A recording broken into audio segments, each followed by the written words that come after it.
estrela cai no escurão da noite e um violeiro toca suas mágoas.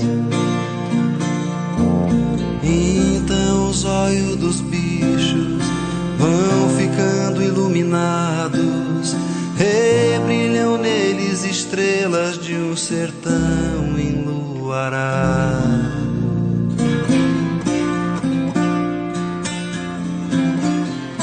Quando o amor termina, perdido numa esquina, e um violeiro toca sua sina, então os olhos dos bichos vão ficando entristecidos, rebrilham neles lembrança dos amores esquecidos.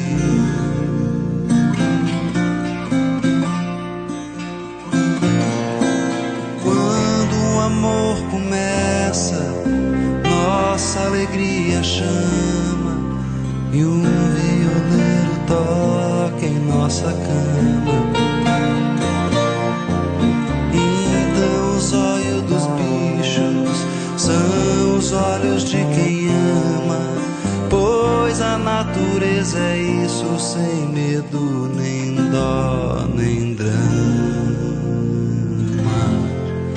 Tudo é sertão, tudo é paixão, se um violeiro toca a viola, o violeiro e o amor se tocam. Tudo é sertão, tudo é paixão, se um violeiro toca a viola, o violeiro e o amor se tocam.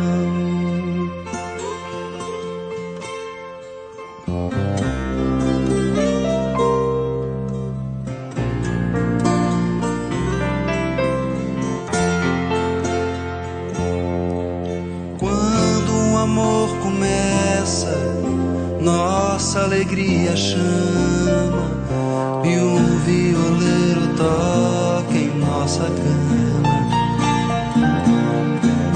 Então os olhos dos bichos são os olhos de quem ama, pois a natureza é isso, sem medo, nem dó, nem drama. Tudo é sertão, tudo é paixão, se um violeiro toca a viola, o violeiro e o amor se tocam. Tudo é sertão, tudo é paixão, se um violeiro toca a viola, o violeiro e o amor se tocam.